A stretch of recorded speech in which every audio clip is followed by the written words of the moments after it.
बहुत पहले अवंतिका राज्य में एक गरीब रहता था।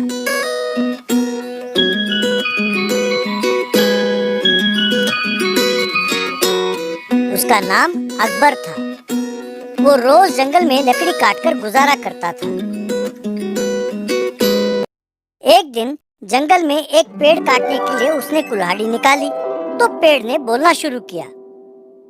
पेड़: अकबर, मुझे मत काटना। मैं एक श्राप की वजह से पेड़ बनकर रह गया हूँ।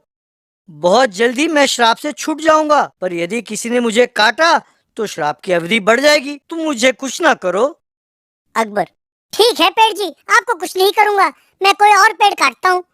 धन्यवाद अकबर। मैं जानता हूँ कि तुम बहुत तंग हाल में हो। मैं तुम्हें एक इनाम देता हूँ, उसे बहुत सोच समझकर उपयोग करना। उससे तुम ईमानदारी से कमाओ, पर यदि दुरुपयोग करोगे तो उसकी शक्ति कम होती जाएगी और तुम संकट में पड़ जाओगे। ध्यान रहे। कहते हुए एक गलीचा प्रकट किया।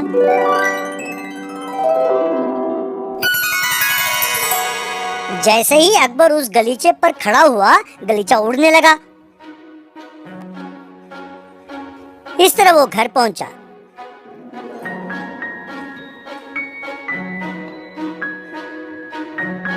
उस दिन से जब कोई बीमार होकर चल नहीं पाता, अकबर उसके इलाज के लिए उसे गलीचे में ही ले जाता।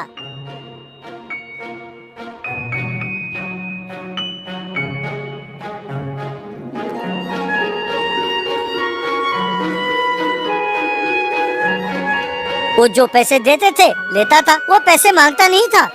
वो बच्चे, बूढ़े, महिलाओं को ले जाता और अपनी जरूरत को पूरी करता था।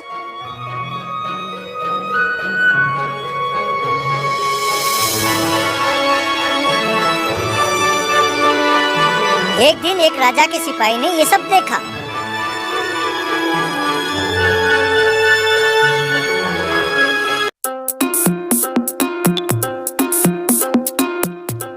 उसने सीधा जाकर राजा को सब कुछ बताया।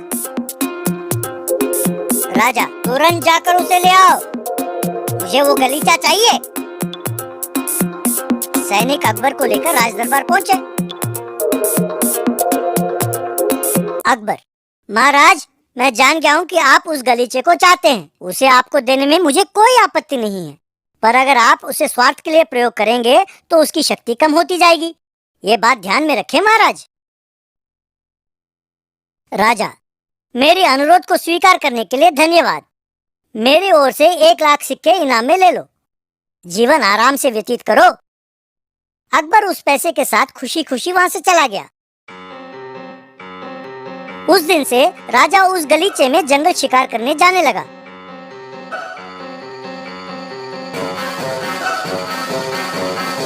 गलीचे में खड़ा होकर जानवरों पर तीर चलाने लगा। जानवर डरकर भागने लगे। क्योंकि वो अपने स्वार्थ के लिए उसका उपयोग करता था, इसलिए धीरे धीरे उसकी शक्ति कम होने लगी और उसकी ऊंचाई कम होने लगी। राजा ने इसकी ओर ध्यान नहीं दिया और एक दिन जब राजा जंगल में शिकार कर रहा था, तब गलीचे की शक्ति पूरी तरह नष्ट हो गई और जंगल में उतर गई। ये देखकर राजा: ये क्या, ये क्यों उतर गया? क्या उड़ने की शक्ति खत्म हो गई? इस जंगल से मैं बाहर अब कैसे निकलूं? सिपाही भी नहीं है, क्या करूं? तभी सारे जानवर उसके पीछे पड़ गए और वो वहां से भाग गया। तो बच्चों, हमें जो भी शक्ति मिले उसे 4 लोगों के साथ बांटना चाहिए, तभी सबका भला होगा। यदि स्वार्थ के लिए उपयोग करोगे तो नुकसान ही होगा। कैसी लगी ये कहानी?